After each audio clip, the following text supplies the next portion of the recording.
Hello friends, આજે હું તમારી સાથે પાણીપુરીની રેસીપી શેર કરવાની છું. પાણીપુરીનું નામ પડતાં જ બધાને મોઢામાં પાણી આવી જાય અને એનું પાણી એકદમ સરળ રીતે બનાવવાની રેસીપી આજે તમને બતાવવાની છું, જે એકદમ સરસ એવો બહાર જેવો જ પાણી બનશે અને સ્વાદમાં અને ખૂબ જ ખાવાની મજા આવી જશે. તો તમે જરૂરથી આ આખી ફૂલ રેસીપી જોજો. અને એક નવા મસાલા સાથે જે મસાલો આપણે આ તૈયાર કર્યો છે તે એકદમ એનાથી ટેસ્ટ છે તે બહારનું જે આપણે પાણી હોય છે પાણીપુરીનો તેવો જ સ્વાદ આવશે, તે ગેરંટીથી કહું છું. તો આ રીતે તમે જરૂર બનાવજો અને આખો ફૂલ વિડીયો વોચ કરજો. અને તમે પાણીનો કલર પણ જોઈ શકો છો, એકદમ આપણું ગ્રીન પાણી રહ્યું છે. ઘણી વખત પાણી લોકોનું છે તે એકદમ કાળાશ પડતું થઈ જતું હોય છે, તો એ ટ્રીક હું બતાવવાની છું. તો તમે વિડીયો આખો જોજો અને સ્કીપ કર્યા વગર. અને કેવી લાગે છે રેસીપી તો તમે જરૂરથી મને કમેન્ટમાં બતાવજો અને લાઇક શેર અને સબસ્ક્રાઈબ કરવાનું ના ભૂલતા. તો ફૂલ રેસીપી જોજો.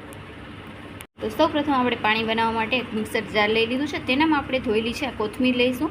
તો 1 થી 2 કપ જેટલી કોથમીર હોય તો તેની સામે આપણે 1 કપ જેટલો ફુદીનો લેવાનો છે. તો આ પરફેક્ટ માપ છે. તો હું થોડીક અહીંયા ફુદીનો અને કોથમીર છે તે બંને માપથી જ લઈ રહી છું. તો એકદમ પહેલેથી ધોઈ અને સાફ કરી લીધા હતા. તો બસ હવે આપણે આ ફુદીનો લઈ લેવાનો છે અને ફુદીનો એકદમ ફ્રેશ અને તાજો હોવો જોઈએ. અને ખાસ ધ્યાન રાખવાનું એ છે કે ફુદીનાની દાંડી જરા પણ ના આવી જોઈએ, ને જો દાંડી આવી જશે તો તેનાથી પાણી છે તે આપણું કડવું બની જશે. તો આપણે આ ફુદીનો આમાં એડ કરી દઈશું. અને જે તમને પાણી ખપતું હોય તીખાશ તે પ્રમાણે તમે આમાં ગ્રીન મરચાં ઉમેરી શકો છો. તો મેં અહીંયા મીડિયમ મોરા મરચાં છે તે જ લીધા છે. તમે ચાહો તો આમાં જે મિરચી આવે છે તે તમે તીખું પાણી બનાવવું હોય તો તમે આમાં એડ કરી શકો છો. તો મેં અહીંયા 1 નંગ જેટલું લીલું મરચું લીધું છે.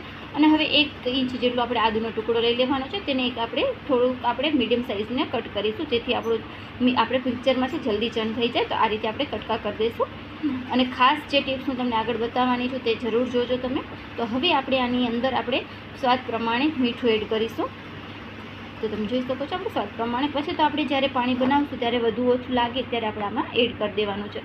અત્યારે આપણે થોડુંક આમાં મિક્સ થઈ જાય તેના માટે આપણે આમાં જ બધું મીઠું ને તે મસાલો આપણે એડ કરવાનો છે. અને ખાસ તો જે હું તમારા સાથે શેર કરવાની છું, જે બહાર જેવો જ મસાલો જે આપણે પાણીનો બનતું હોય છે તે જ હું શેર કરવાની છું. તો તમે વિડીયો જરૂર જોજો. અહીંયા અડધી ચમચી જેટલો સંચળ પાવડર છે તે આપણે ઉમેરી રહ્યા છીએ.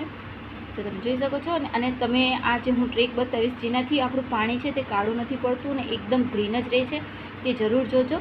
હવે આજે આપણે બારે તૈયાર જ પેકેટ મળતા હોય છે જલજીરાના, તે લેવાના છે.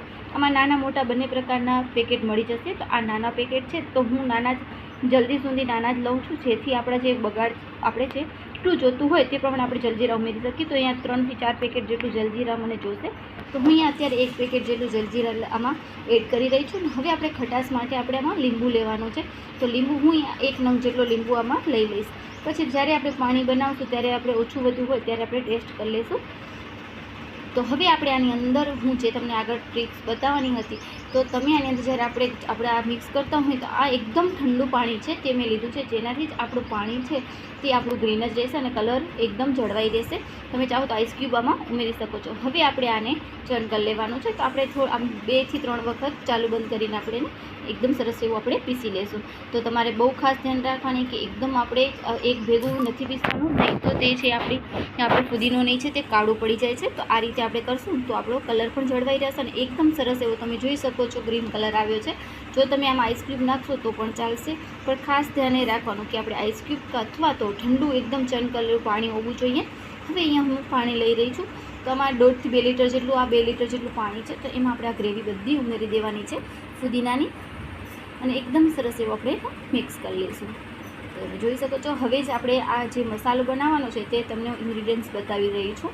તો અહીંયા શેકેલા જીરાનું પાવડર લીધું છે, મીઠું લીધું છે, સંચળ અને જલજીરા. અને તમે ચાહો તો આમાં કાળા મરીનું પાવડર પણ એડ કરી શકો છો, તેનાથી પણ સ્વાદ સારું લાગે છે. અથવા તો આમચૂર પાવડર તમે એડ કરો છો. મેં આમચૂર પાવડર અહીંયા સ્કીપ કર્યું છે. તો હવે આપણે આની અંદર મસાલો બનાવવાનો છે, તો તમે આમાં જરૂરથી જોજો. તો આમાં 1 થી 2 નંગ જેટલી આપણે આ શેકેલા જીરાનો પાવડર છે તે લઈશું. અને ખરેખર તમે આ મસાલો એક વખત ટ્રાય કરી જોજો. તમારું પાણી ગેરંટીથી કહું છું એકદમ સરસ એવો બનશે. હવે અડધી ચમચી જેટલું સંચળ પાવડર ઉમેરીશું. અને આપણે 1 થી 1 ચમચી જેટલો આપણે જલજીરા પાવડર લઈ લઈશું. અને સ્વાદ પ્રમાણે અડધી ચમચી જેટલું મીઠું લઈ લઈશું. હવે બધાને આપણે એને મિક્સ કરી લેવાના છે. તો હવે આ મસાલો થઈ ગયો છે તો આપણે આને મિક્સ કરી લઈશું. અને થોડીક જલજીરા હજુ મને ઓછી લાગે છે તો આપણે ઉમેરી દઈશું. અને પછી તો જ્યારે આપણે પાણી બનાવશું ત્યારે એનામાં ઓછો વધુ મસાલો લાગે તો ત્યારે આપણે એમાં એડ કરી દેવાનું છે. થોડુંક મેં અહીંયા અડધી ચમચી સંચળ પાવડર લીધું છે અને અડધી ચમચી જેટલું જીરા પાવડર. એટલે આ બધા મસાલાને હવે આપણે મિક્સ કરી લેવાનું છે. તો તમે જોઈ શકો છો એકદમ સરસ એવો મસાલો મિક્સ થઈ જાય પછી આપણે આગળની પ્રોસેસ કરીશું.